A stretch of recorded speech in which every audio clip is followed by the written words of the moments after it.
Good morning. I am so glad you're here with us today.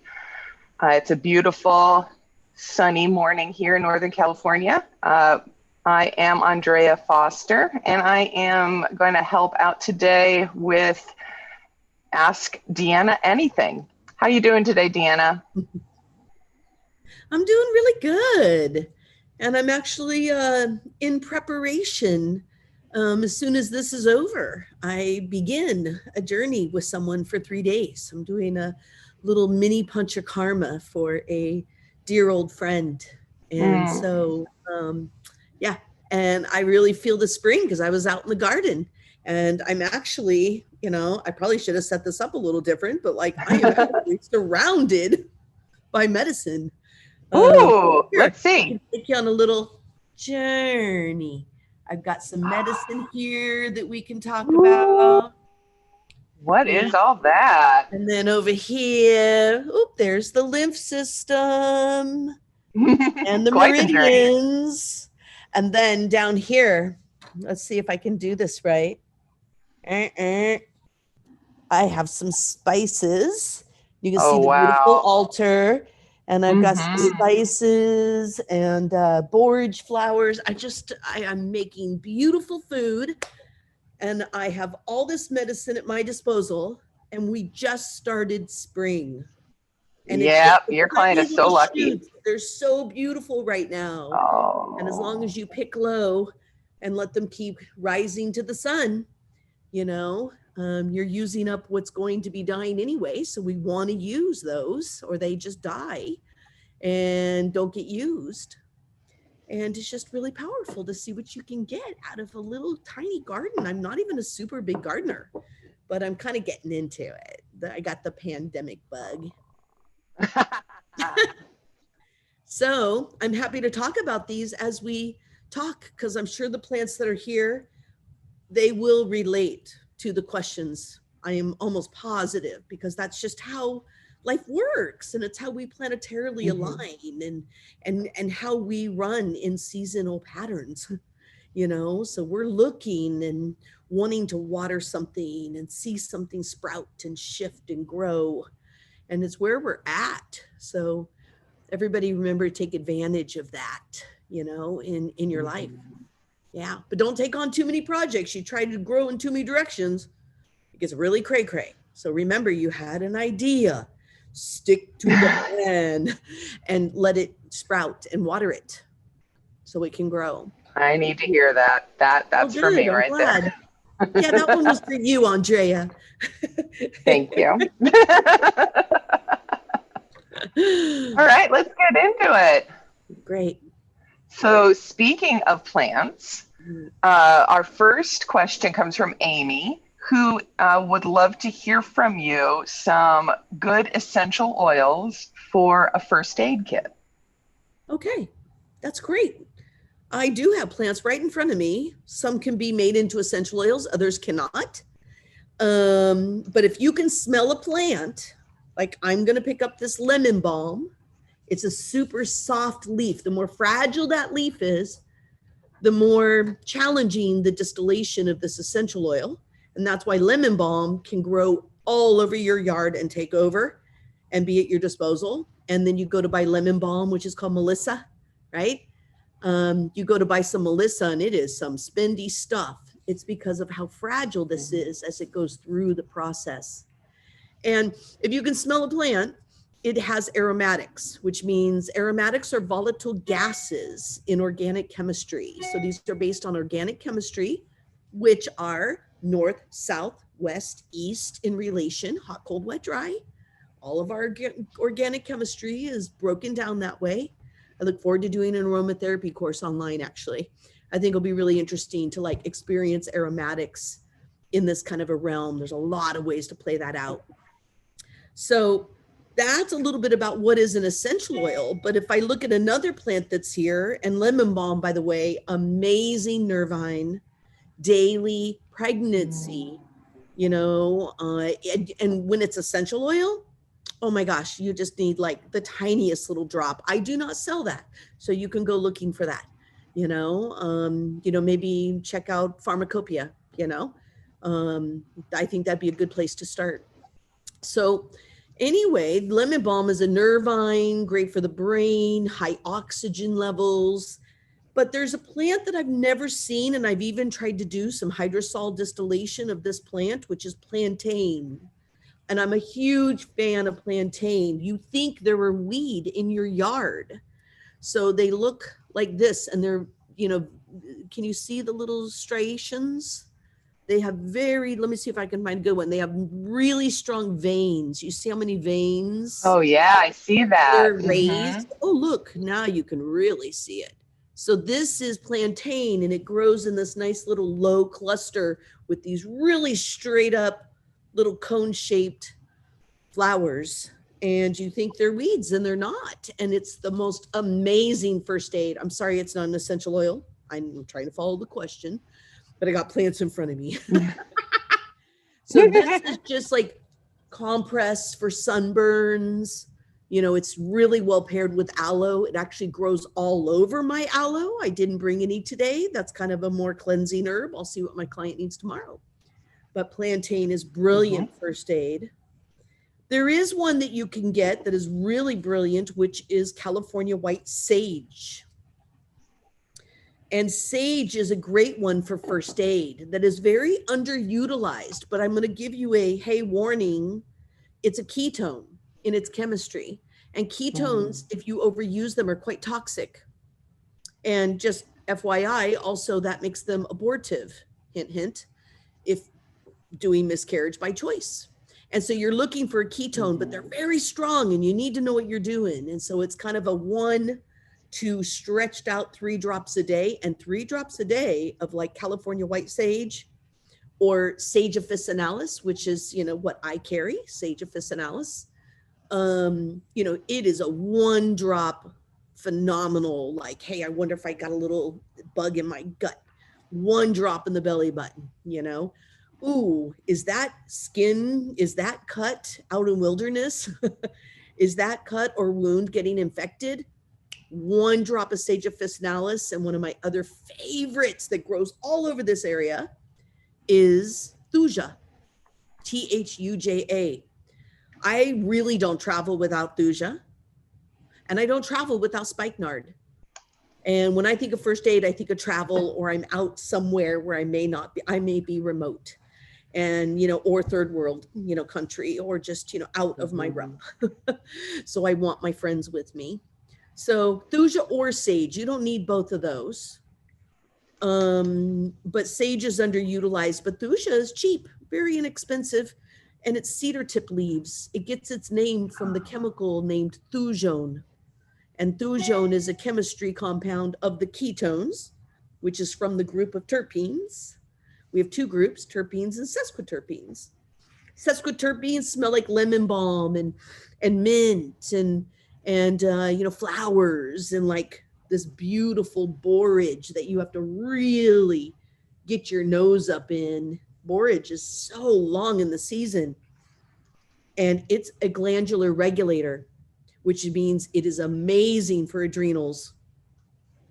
I don't have borage essential oil. I heard they're making it. I don't even know who. So have fun looking for that, and maybe I should be too. That's kind of how I end up doing things. So I'm like, I don't know. Ooh, I get some research. Anybody think about that? The moment you don't know something, it's this opportunity to dive in and get to know. Exciting. I just love research. It's just brilliant to me. Another first aid I would be thinking of in essential oils is frankincense. That's going to be your binding tissue. I'd say cypress essential oil is a little bit better at like stopping bleeding, and cypress and frankincense together just kind of coagulate the blood, start binding that fiber of your skin tissue. And frankincense is a brilliant anti-inflammatory. And then if you're talking insects and bugs or poisonous snakes and things, I don't like to go anywhere without blue yarrow. It's worth every penny. It's worth every penny, and you hopefully will have it for years. And do not forget that essential oils, if treated properly, here's all my oils right there. If treated properly, they age like fine wine. They become vintage. Most people that have studied with me know I have an entire museum of essential oils, and frankincense and spikenard, are up there in the, just in the realms of like, hey, I need help. I think a rose geranium and palmarosa, but for in a different way. Like, what if I can't sleep? I could put palmarosa and spikenard together and have a great little sleeper. Rose geranium is like, whoa, something was traumatic, or there was like an experience that was traumatic, or it brought up something traumatic. Rose geranium is amazing for just regulating all your systems. I mean, it's like rose geranium is whole body. It's whole body medicine. And it's the one I can count on for kidneys, even when somebody's dry. Because I'm going to be honest, these essential oils are my babies. They're the longest medicine for me, other than just always wanting to make witch's brews in my backyard. But the essential oils are my first and my very deep love, because I have a very strong nose. I'm a great formulator, and I love pairing these friends together. But there's just some how much to use. If you're in a first aid situation, and I know we have other questions, but if you're in a first aid situation, please remember with the essential oils that probably less, and like, let me give that 15 minutes on that drop. You know what I mean? If you're using frankincense, or like palmarosa, you can go, 6 drops first time, and then 3 drops is safe. Same with lavender or lavender. But the more expensive an essential oil is, the more you can pretty much guarantee that it is a 1 drop is going to go so far in its potency. And then don't forget your nose. The more pitched and whoa, that's medicine. Guess what? That's a ketone or an aldehyde or a phenol pitching in your nose. And so those are stronger, or maybe even toxic, if overused. These are volatile gases going into your bloodstream through your skin. They're transdermal. So we just want to know that, first aid, I'd be like 1 drop. What does somebody need in 15 minutes, 30 minutes, an hour? And most oils I won't use more than 10. And if it's a gentle 20 drops a day is a max. So stretch it out to get the medicine you want for the stretch you need, instead of just being like, go away, pain, or heal, wound. It's like, it doesn't work that way. That's why in Ayurveda they do panchakarmas. That's why they do retreats, up to 45, 72 days. The longest I've done is 28. I've done 128. I've done 2 17s. And I think I'm on 4 10-day. So I've done, 10 and 17. The 28-day, woo. Yeah. So anyway, that's my inspiration for that. I could go on and on about why every single essential oil is needed. Right. I travel with a lot of them. Oh, I know which one we should talk about. It's I don't have this on the market. You would have to order your custom blend, and it's an environmental blend that I make. I really should put this out for sale. It's just 5 mils. You can just buy 5 mils of coriander essential oil, 5 mils of black pepper essential oil, which is so different than you're thinking of black pepper. So much more smooth as a volatile gas.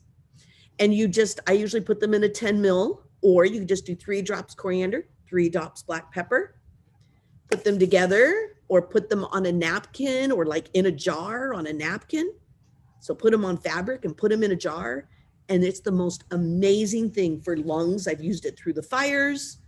I've added a little rosemary before to make it just a little more mucolytic if there's congestion, but amazing for clearing out your upper channels and your brain and your lungs. And it's so good when you're in a really, really polluted city like Delhi. And you're just like, oh my Wow. gosh, you know, or like LA. I'm like, Mhm. love this place, but man, how do you breathe? Maybe not. Maybe not breathe. Aw, That's a problem. Yeah. fantastic.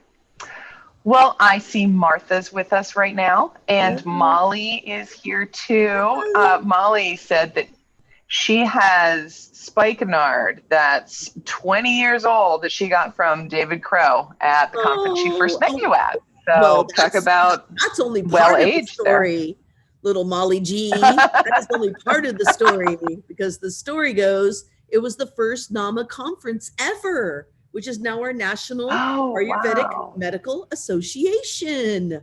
And Molly was there with Mamta Landerman, who was my next door neighbor. And Mamta is just a wonderful Wow. Ayurvedic practitioner in our area here. And she runs the California Association called CAM. Please look up CAM. Yes, Mamta is doing they're amazing great. work for what are the standards of Ayurveda that relate to California. And they're more diverse. So we want to support that. So, you know, Mhm. both are important. But Molly and I met there. Maybe I met her once before, but anyway, we were there and Oh, we hit it off. And David Crow was in that's his early fantastic. days of teaching, and still is, you know, magical storyteller. And he was just telling all these stories. And yes, we both got that spikenard. Mine's in my museum. So Molly, I have mine too. They should kiss someday. We should get our Wow. bottles together. We're supposed to get together anyway. Oh, We got to get our bottles together. Okay, what's next? bottle play date. All right. Our next question comes from Leslie, and she's wondering what are the worst normal things that American women do on a regular basis that you think contribute to health issues? And she wants to thank you for the work you do. Thank you. Thank you, Leslie. Yeah, okay. I'm going to go right to the core and literally. And we're going to talk about psoas the world turns, the psoas muscle. And the psoas muscle is attached to our spine, right where you can just put your fingers back in the, you know, small of your waist naturally. And that's where your kidneys and adrenals are. And those muscles kind of protect your fight or flight and your survival. And they speak to you when you're beyond yourself. And then you can access it from the belly button. And when well, let's say this, it's on the spine and then it gets it splays out over the hips.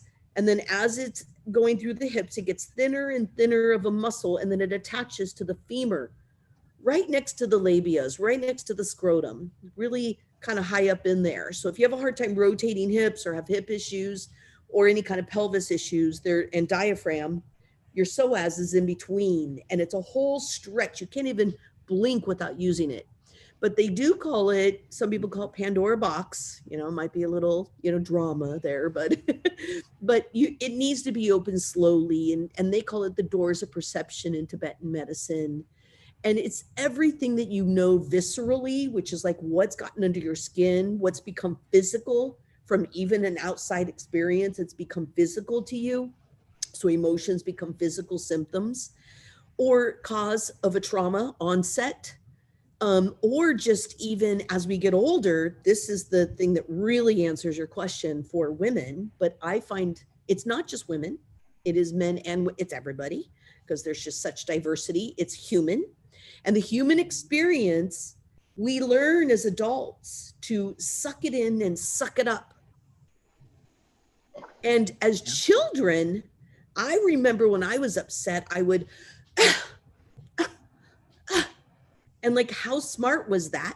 Because we were letting out how we felt and we were using expression to be validated and seen and heard in our senses and our motor organs. And that's breath. And it's the use of breath. And so really honestly, and I could also, and we can go into lymph flow next, you know, and breath is a great way to move your lymph. So is laughing. But lymph is the other one because it's in taboo areas of the body. You have lymph all around the breast or the chest, up in the armpits, around the nipples, up in your neck and your ears that feels so intimate and fabulous when somebody's on it, right? Pleasure related. Inner thigh, the soft of our tissues and our joints where we sometimes get like loved or kissed or tickled or whatever. And these are sensitivities, and they're things that move the lymph, the river of life, and move that lymph river into your bloodstream, right at your heart chakra, your thymus gland, between your nipples. And this is where the lymph meets the blood. Our river meets our stream. And these are the things that just get lost: breath and the connection to our muscles and our visceral knowing. And remember, breath, oh, please, this would be a great My Body Mapping student. Like, I hope you're taking my class or something, because, or think about it. She is. She is. Oh my gosh, Yeah. that's great. Because we'll talk about, you know, we don't just hold, like the psoas is where we're holding all that. It's the trauma muscle. It's the governing muscle of the body. It's about control and protection and security. And there's ways to get to that. And there's ways to realize that sometimes I can realize, wait a minute, if I'm wide open, right? And I can say yes or no from this really wide open place. But why is it that I feel like I have to protect, or kind of this, or no. And then I know that I'm kind of blocked in this space. Or what if I get all puffed up? Hey, Andrea. Then I know that I'm exposed and I'm vulnerable. And it's in these different ways. So we'll be talking all about breath and how we expand on the inhale and we contract and release on the exhale. And we are in control of choice every time we breathe. And that's just a whole thing that I will go into and explain. And it is precious. So we do not trust breath. It's the best anti-inflammatory in the whole entire world. It not only moves the lymph river and the bloodstream, but it sends oxygen to the brain and then sends it back to the body. So it keeps mind and body, pituitary, hypothalamus working together. It keeps all our chakras and our glands. We have 7 of each working together. It keeps all of our 7 tissues working together, and our 7 seas and our 7 continents. And we're actually designed that way too. We have 7 primary deep organs we can't live without. So there's just some really precious stuff you're bringing up, but I think it's human sacredness, and our bodies want to flow and they want breathability. Who does not want freedom? Even if they're trapped or don't think they want it, they want whatever they believe in. That's freedom. No matter what you believe in, it's up to you to decide what you believe in. You know, you don't have to believe in the same thing as me. We just have to be able to meet eye to eye, heart to heart. You know, have some understanding, have some validation, give some respect, and then have my boundaries around where I stand, or how safe or unsafe does that make me feel. I get to decide and walk away or, you know, engage. And these are all things we do with our breath. If you walk away like this, you're not engaging. And then there's not completion. So we have to breathe into situations and then be willing to kind of exhale and just take a moment and witness, and what do we want to do? And that's how we keep our flow. And we have to be all about pleasure. What is the problem? Pleasure is like crazy fabulous. I want pleasure. I don't need the other side of pain. There is plenty in the world, plenty in my life, plenty around me. I don't need any more of it. And if I want to be able to hold it for others, or hold my own, or recognize the earth's suffering, if I want to be in witness to those things so I can help change it instead of just rabbit hole down the darkness, I have to stay breathing and experiencing and recognizing, you know? So there's just something really, and I've got to stay in my pleasure. I got to make sure I laugh a little and play a little, and, you know, put on music and dance around your house, and, you know, put your cutest little, you know, put your cutest little shorts, or, you know, little cuties on and go out, you know, in the garden, or naked. Mm-hmm. I don't love my You can body. get it. I have all kinds of body issues. Another women's issue, right? Suck it in, suck it up, suck it in. I mean, I've had weight issues my whole life. You know, I'm kind of up and I'm down, and, you know, I know when I'm healthier or not, but so I watch it, but it's a journey for me. And so it's also like, I remember being in the ashram and they were like, belly out. I was like, oh my God, I can't. I mean, I was 23, but I was like, I can't let my belly out. I've been spending my entire life hiding it.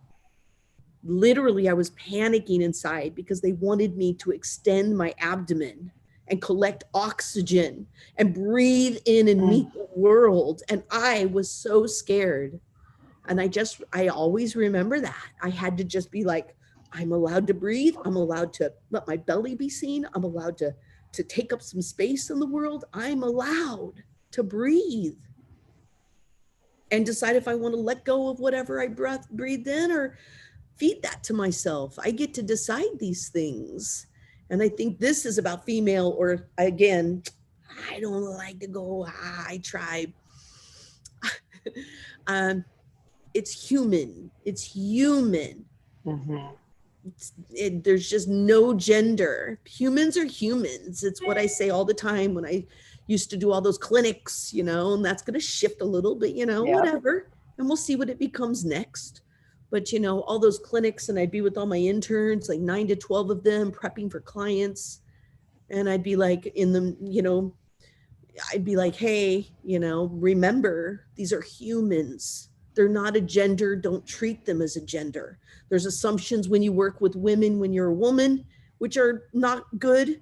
And then there's also assumptions with male. And then not everybody is female or male. So then there's respecting that we are all masculine and we are all feminine. And it's about, when do you want to use those? Again, you know, negative, positive, masculine, feminine, happy, pleasure, pain. We have all hot, cold, wet, dry. We have all these things that are about like, ooh, tipped off. I got to get that back to warm. I'm too cold and constricted. I need some warm. Oh, there we go. Up, got too hot, cool me down. Up, there we go. It's a balancing act constantly, but I love this. It's also cause and effect. What happened and how are you affected? So I just said a lot. So as, and getting to that core around your belly button and the back of your spine, taking care of your kidneys and adrenals, look at trying to hydration. Keeping your flow for your rivers and your streams, you're getting nutrients and you have the energy and the expansion and the breathability to make decisions and handle what's in front of you. Yeah. Pelvic floor. Perfect. Pleasure. Yeah. Yeah. Reminds me of It's amazing how much we hold. Primrose. Doesn't have her flowers yet. Oh, there's a couple little sweet buds. I'm kind of bummed I got those. I tried this time of year. I try not to take any early flowers, and I'm bummed, but my clients worth it. So they wanted to come along, and I'll trust that journey, right? Whoever came along is supposed to be here. Nice. That's Evening Primrose. It grows as a beautiful shrub, has these beautiful, broad, pink, fragile little flowers. I'd love to find someone making Evening Primrose essential oil. I just know it can be done. I would love to find that. Yeah, that's a good one to look for. All right. Thank you. The next question comes from Rebecca. She would love to hear your perspective on the safety or toxicity of tattoo inks. She has a number of tattoos from her younger days, and she's thinking of getting some new work done, but she's hesitant due to questionable safety of the more commonly used inks. She doesn't want her desire for expression to come before conscious choice making when it relates to her body. So what do you have to say about that? I totally hear that. My tattoos are old. I've got, I don't know, 7 of them. So yeah, I did notice I had barium with no other reason when I did a heavy metal toxicity. So you want to know that one of the things that's in that ink, especially black ink and red ink, my first tattoo is black and red. Go figure. I was going toxic. Just kidding. But yeah, so you got to look at barium, and you might want to check your heavy metal levels. You can do that through Smoky Mountain Labs, and they'll send you a whole kit, tell you what to do. You can find those things out. So that's the thing to think of. And I had a little bit of barium. I can't say it was off the charts, but my tattoos are quite small. So maybe it was the amount I had. And then now, if we kind of cut to the chase now,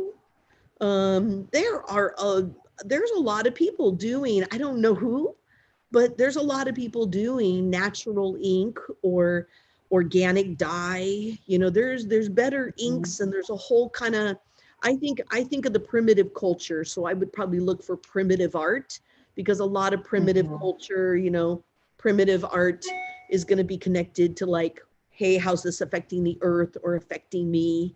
So I have a feeling you're going to find that connection to that type of style.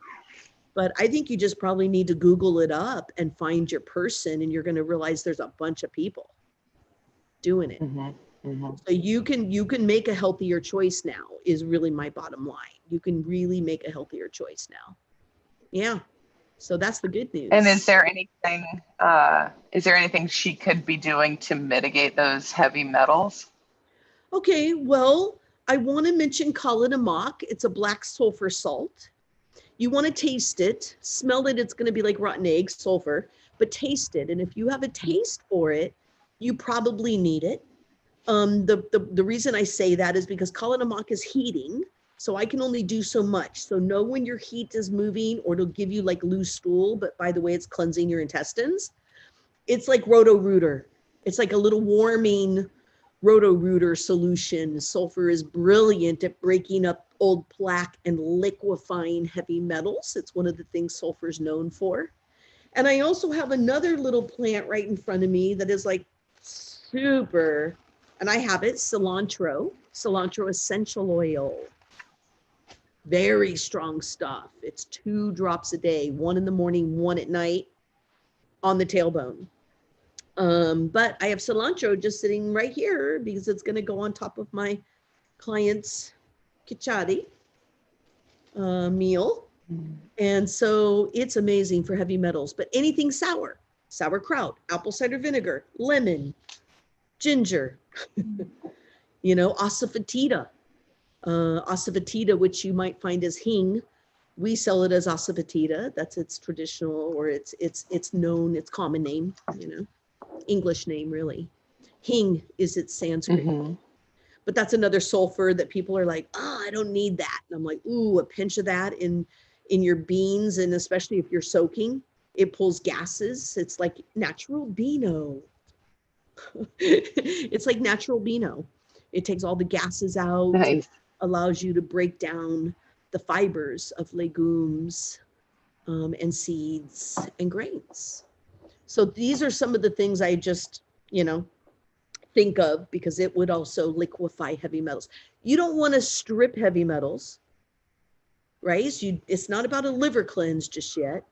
You want to liquefy them, and you want to flush them out, because they go through the kidneys, and you don't want them to just pull a bunch of heavy shard metals out of your body, and then they just land as gravel in your kidneys, and then they make stones later. So yeah, a stone had to come from somewhere. Gravel got into the kidneys. That's how you got the stone. Same with gallbladder.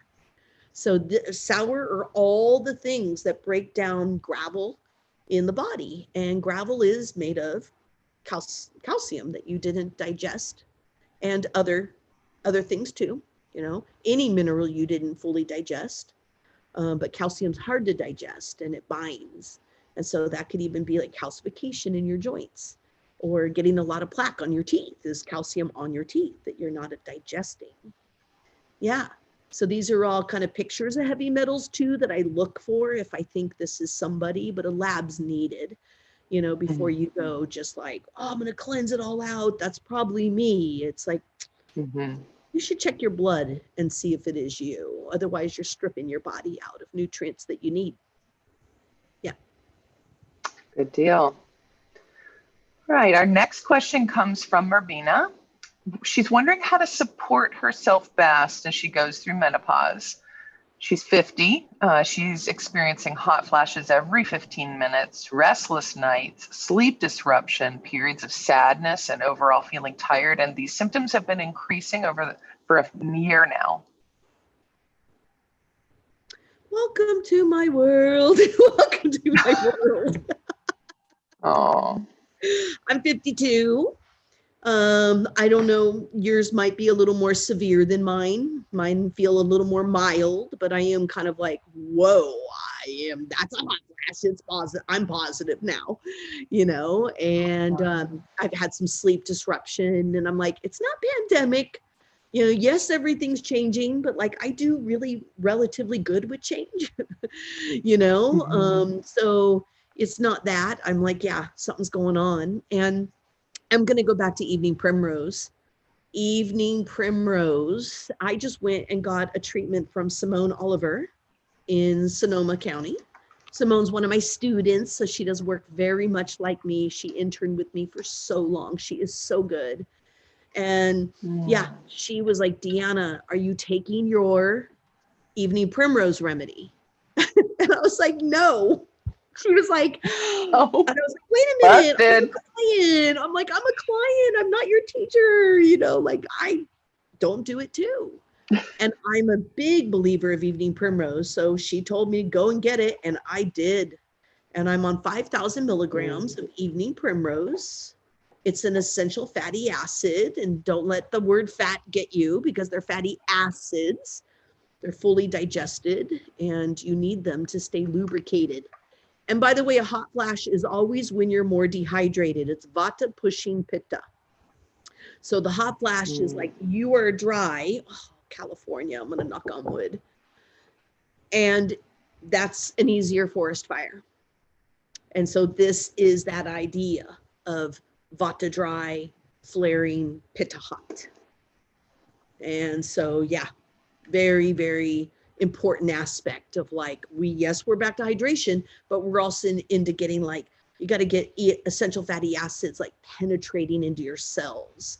The other thing I'm doing is very high minerals. I'm on Nettle, the Chloroxygen, which is nettle concentrate, but right now you could juice nettles. You could get stinging nettles if, you know, do them right. And, you know, Cleavers. I have Cleavers in my yard. I have Cleavers back here where I just parked. I'm at the DeAnna Center right now and I parked and it's in the corner. It's in the cracks in the cement. Cleavers is everywhere. Such a special plant right now. But you need minerals. So I do Tulsi, Nettle. And then right now I've got the Cleavers with it. And you can also do, you know, like you can put in a bunch of plantain or mint from your yard, or more cilantro, or that lemon balm. Seriously, these are all high mineral, high oxygen cooling agents that cleanse your blood and keep everything moving and keep you liquefied and nourished. And those are the things that I'm noticing is maybe why, because I'm a Pitta Kapha. We get like, blah, like Vata Pittas get a lot of hot flashes. And Pitta Kaphas get a lot of hot flashes. And I thought I was going to be off the charts and I'm not. But I'm also doing high minerals. Now I'm on my EFAs, which I noticed immediately, like, wait a minute, did I even have a hot flash last night? I don't think I did. So anyway, those are important. You got to keep minerals getting to your bones. You got to keep your lymph moving. That flow is everything. And remember that if your hormones move from one place to another through the lymphatic system. So that's literally the thoroughway, the river that gets it from one place to another. So this is about glandular. Our hormones are changing. We are depleting back on all the lubricating hormones. That's the bummer. You know, we're less lubed. We're less, you know, juicy. And it's like, but it's part of the journey. I mean, the plum eventually turns into the prune at some point, and even that seed is going to need to go back in the ground so it can continue. So we, the older we get, the closer we are to the ethers, back out of this world, even if I hope I easily have another 40, 50 years, I'll take it. Yeah, I'd like to be part of the change. I don't want to get out of here. I want to be part of the change. Right. So, yeah. So these are the things I think of. And I'm going to finish with that. Part of the change. Now, menopause is called pause to change. That's how it was translated to me by Dr. Laud. And in other places I've read that menopause is running on wisdom, meaning you don't have the same estrogen or the same testosterone or the same build a baby progesterone, those juicy, we're not in the pitta time of our life. We're in vata. We come in as little kapha Buddha babies, and then we have these long pitta stretches of action and fire and focus and get it done. And then we go into vata, eventually back to those ethers. So we are going dry and cold, and we have to stay warm and nourished. Got to stay warm and nourished. That cell's got to stay plump or it's going to go flat. So you got to stay plump and not be afraid to be healthy plump. I'm not talking about weight. I'm talking about juice and texture and suppleness and those things. We got to make plump a healthy word here. Come on. If we think plump is a bad word, we got a problem. We got a big old problem right there in how we should be feeling or what we're trying to protect and what's going to keep us, our longevity and our survival if we want to go beyond menopause. So pause to change, running on wisdom. How much energy do you really have versus what did you know you've had in the past? Those are two different things now. I'm having to give things up to be rightful by myself and also follow my dreams ahead. If I have less time, I better get on some of those things I said I was going to do the whole time. This whole life, I've said I was going to finish my book. I want people to be able to track themselves and take care of themselves easier. Got to do these things in even deeper ways than I already have. So where does your energy go, and where do you need to not put your energy anymore?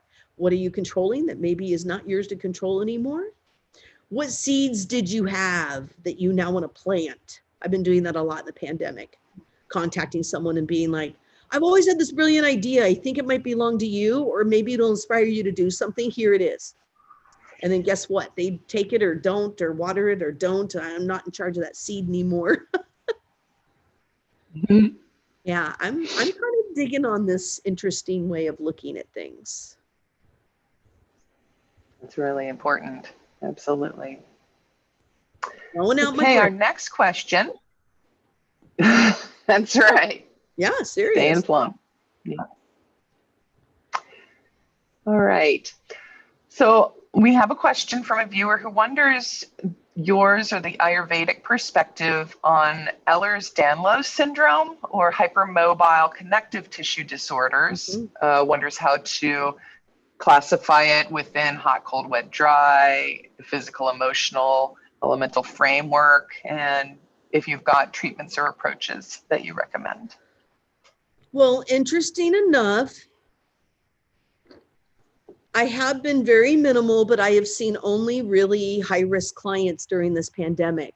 I have been in need if I'm going to see someone in person with my mask on kind of thing, like I have to trust it. I have to know it feels right, but I have to really get called like this person needs me and it's safe for me and it's safe for them. And so 2 of the people of about 6 that have been in, not to mention a couple of my long-term care clients, those have been the pockets of people I've seen beyond the remotes and different things. And, 2 of them had Ehlers-Danlos. And so I have been working with it. And the interesting thing is 2 of the other ones thought or had a connection to that's what they had, but they didn't have that. And all 4 of them were cold, history of anemia, low blood pressure, cold, feels fragile, and maybe even had a little bit of like, less color in their skin, less of that blood flow, you know what I mean? And just maybe even a few little blue veins here or there.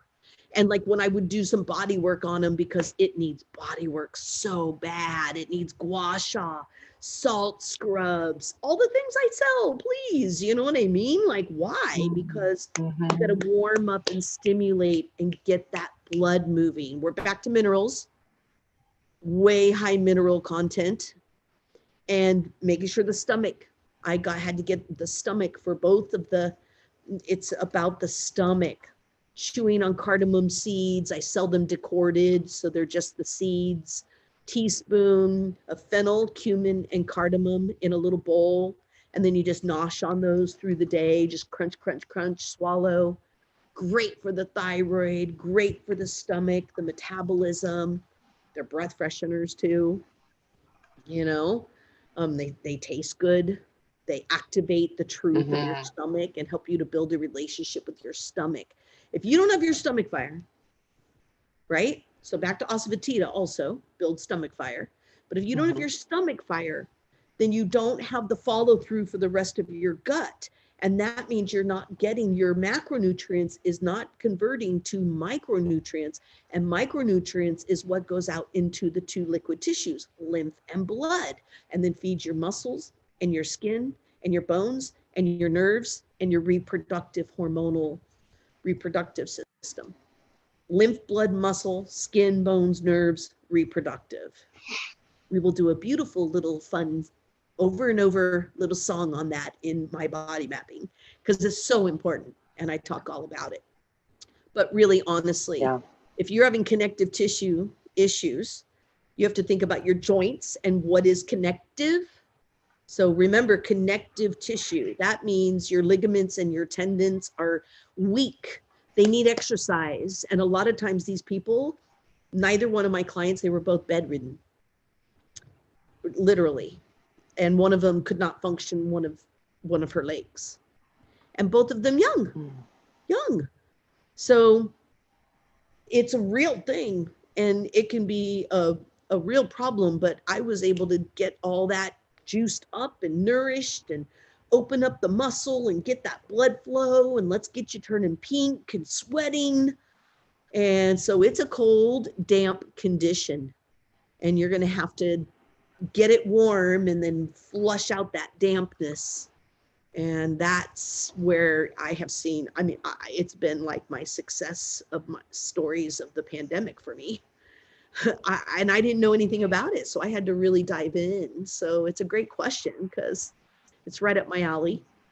I'm going to say one more thing, but maybe this is a little controversial for me to say, but I like to tell my truth. It's just my opinion or my truth.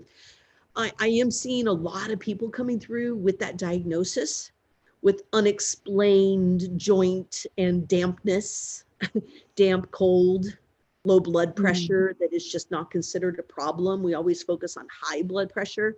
No one's focusing on low blood pressure. Hot or too cold is a problem in the body. Too damp or too dry, problem in the body. And then you put those in combos. Hot, okay, cold, damp needs the opposite. Hot and a little bit of flushing, cleansing, stimulating, blood flow, minerals, activating. Yeah, not so much cleansing, but more activating. So I'm having great success, but I don't know if I would have the same success if I wasn't touching them. I'm doing body work on them. That's sure, I think I could help.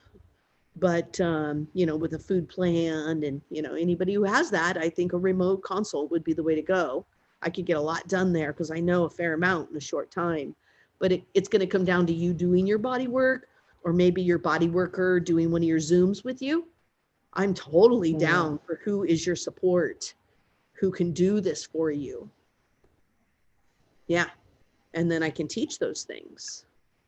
I've been teaching body work for years. I love teaching body work, but it's been what's really been able to change the joints and the issue. Yeah. That was a fun question. Like that. Yeah, For that's pain great. and exhaustion, I've used a lot of marjoram. Marjoram essential oil. Oh, it's one of my faves, but really good for lymph, blood, muscle, skin, bone. So like looking at that nutrients, tissues, and like how do you get the muscle to relax, for the blood to flow, for the nutrients to get where it needs to go. You have to build energy, but you got to do it with just one of those really stable plants. And marjoram is so good at that. Great. All right. There is some lead over in what you're talking about in our next question. It comes from Nicole, who's here. Hi, Nicole. Hi.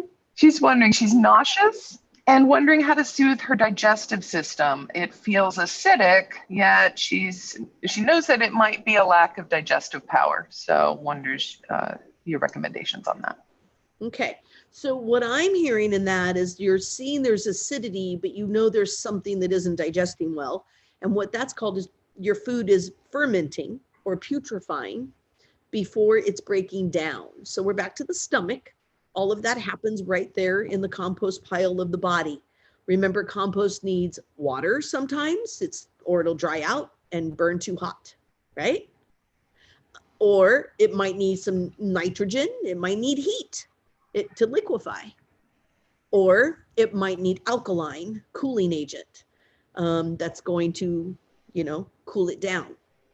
So our stomach is the same way. We have hydrochloric acid, that's our fire. We have pepsin, which is our alkalinity. We have our pH of our food anyways, that's also a combination of acidic and alkaline. And then we have the mucin lining, where all of our immunity lives in a really wet environment. The mucus lining, we need mucus lining from our mouth all the way through to our colon and then even out to our tissues. And it's part of us being juicy. That's why probiotics are part of my trying hydration. So, I think of that. Yeah, I think there's a few things you could think of. You could get some asafoetida, and if it tastes incredible, I tell you to pinch it on your tongue before and after meals. And you're like, yum, or you start putting your food, a little bit goes a long way. And if it tastes great, and you'll hit a day where it's like, and you'll notice like, oh, I'm turning more pink. I have more color. And if you have cold symptoms, look on the bottom of My Body, the page on the website, and you'll see a little hot, cold, wet, dry, and if you're those more cold things, then you probably are hot. You need to get your food to break down quicker so it doesn't turn acidic, even though it might have been alkaline food.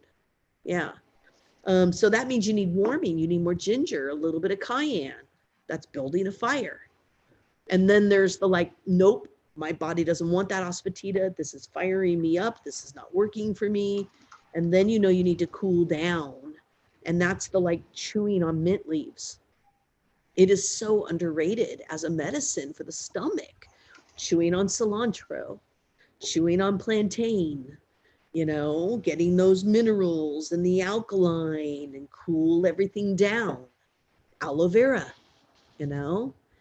frankincense, a couple drops in your belly button of frankincense will cool you down too.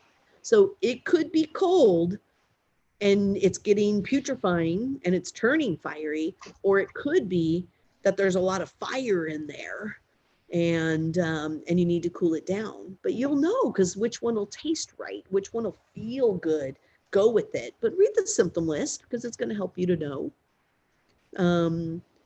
Yeah, that, and then we're back to that fennel, cardamom, cumin.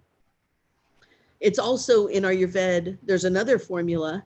I do cardamom, fennel, cumin, but what is more traditional in Ayurveda is called CCF, coriander, cumin, fennel. So, coriander seeds are not quite easy, and they make a lot of roughage and they kind of irritate the mouth. And so coriander seeds just aren't as user-friendly. I love coriander, and I cook with a lot of coriander. It's in my dal today. I dredge things in coriander powder and, bake them. I use it tons. But when I have those seeds that I'm chewing on, for my mind and my gut and my thyroid and my throat, all of those, and my stomach, all of those, the cardamom, the fennel. Cardamom's a little bit more stimulating and a light little warm. Fennel is cooling and cleansing. And the cumin is more like, what if there's a bacteria in there? If you don't have enough immunity, you know, it's a little antibacterial, little antifungal. It's just a little kick, but there's no heat behind it. But it is pungent, even when you smell it or taste it. Yeah. So I think those are just some, I'd go with spices. When you're talking about early food onset, you also want to think about like anything within an hour after eating, giving you symptoms is stomach. Anything 4 to 6 hours after eating is small intestine. And anything that's more like 8 to 12 hours is colon. And that's where you should take edible Ayurveda, because the edible Ayurveda course that Mary Sheila and I teach is just, it's 12 weeks. You can do the first 6 and then do the, you know, it's a 12 module course. But it is so, I mean, I would go through the whole mouth, symptoms, hot, cold, wet, dry, what to do, hot, cold, wet, dry. You start combining it, making protocols for yourself. Stomach, small intestine, colon, liver, spleen, kidneys, skin, immune. We go through everything and look at emotional eating and all kinds of just brilliant ways that Ayurveda and new research of nutrition really have just figured out some brilliant things. Yeah. But those are some, you can always start with spices and change your gut. Just think what's hot, what's cold, which one are you, and do the opposite. Great. All right. And she actually, we had a question come through about menopause. Molly mentioned she's on estrogen clearing tamoxifen because of the estrogen positive breast cancer, and wonders if Evening Primrose would be okay.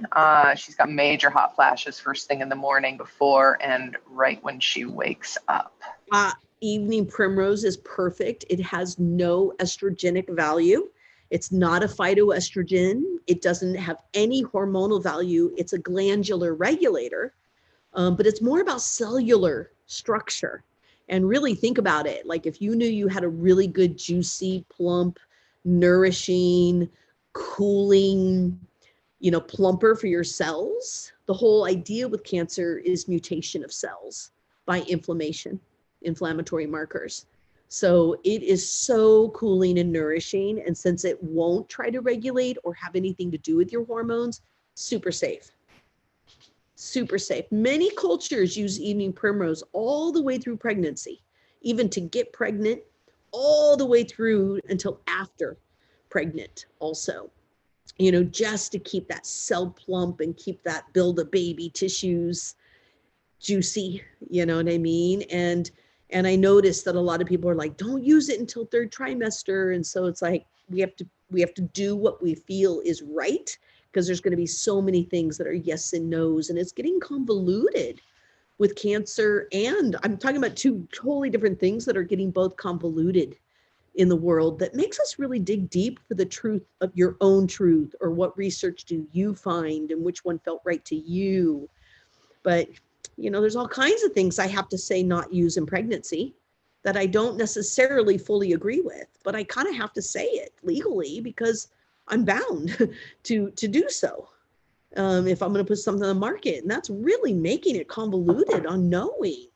Like ashwagandha has been used like throughout time, for getting all the way through to pre-post, pregnancy. And now everyone's like, oh, there's estrogen in there. And I'm like, really? That's not what we're really finding. It's the minute amounts, just like, not even enough, but it's such a good thing for building those cells. So yeah, I think things get kind of, can't do this in cancer, can do this. And it just gets really confusing on what's really the truth. You got to dig deep. Those are things you got to dig deep with. But I am a fan, of Evening Primrose in cancer of all sorts, even estrogenic. And I have seen great results. I haven't seen anything negative ever happen. So that's kind of another truth. Because you know me, Molly, like I might give some good advice and feel like my instincts are good, but if I start proving, if clients start proving me otherwise, I'm all down for getting on the bandwagon because I'm trying to trust their experience and they're the ones taking it. And I don't even have that. So I have to listen and be willing to know when to say, hey, it seems like, there's something there, but yeah. So I've seen Evening Primrose just continue to be support. Yeah. Great. Yeah. This may be related. We had a follow-up question from Nicole about tips for increasing sexual energy with herbs to increase that juice for a 31-year-old. Okay. Well, if it's about clitoris stimuli, to get you juicy, because some people have the juice. It's about what kind of stimuli is going to get you there. You have to allow yourself to touch yourself. And you can also do not just pour peppermint oil on your yoni, please, or your lingam, please, but a tap of peppermint or a little bit in a salve and make a little peppermint salve. It's the perfect little pleasurable, tingly, yummy, yummy. And it just kind of opens that tissue and just, whoa, takes you on a really lovely, tantalizing experience. And you can see, I love these things. I love feeling that way. That's a brilliant thing. And it can just be that opening that you need, to really let that juice flow. And then we have cardamom and ylang ylang and cinnamon. Cinnamon you'll have to use very, in a salve. It'll burn you, so you got to know what to do. But with all of these, maybe put them in honey. Like these make great lickables. In a salve, do I want to lick up that much salve? I don't know. So better in a honey, right? And most people know I like to give out all my lickable recipes around Valentine's. But yeah, and so you might want to think about a cardamom, ylang ylang with a touch of cinnamon and peppermint. Ooh, that combo. It's like chai with the ylang ylang. It's masculine, it's feminine. And that's kind of where I started making my formula called Come Hither, which is a really simple, the ratio is not simple, but it's 2 plants, Sage officinalis, and I have to know exactly how to use it so it's not toxic, and ylang ylang, but it's not safe in pregnancy. Yeah, it truly is not. But yeah, so I just gave you some, little lovely lickable bites to think about. I like that question. Fun. That's Touch a fun yourself. one. I say it all the time. I'm super into people touching themselves and being touched. Yeah. Very important. Okay, well, how are we for the day? That looks like it's going to wrap it up. That's awesome because my fabulous client is here. And so I am going to transition into seeing my client now. Spending Perfect. 3 days focusing on someone else can be really great medicine for the self. Mm-hmm. I get to put myself aside and just show up for someone. And that's one of the most powerful meditations. And it's actually very enlivening and opening for me. It's part of my health plan. So there she is. I'm going to go. Great. Thank you all so much. And may I see you next time and in many other places and in my body mapping. Please join me. That's right. I'm excited. Have a great Thank you, time. Andrea. Yeah, thanks. Bye, everybody. And thank you so much for joining us today. Don't forget to subscribe and turn on notifications so that you know the next time DeAnna will be with us. She'll be here every other Thursday. So not next Thursday, but the Thursday after. There'll be notes in the description below talking about everything she mentioned today, so you'll know where to get it. Follow us, please, on Instagram and Facebook to find out all the things we're up to. And check out DeAnna's upcoming My Body Mapping course. It's amazing, and we're enrolling now. So don't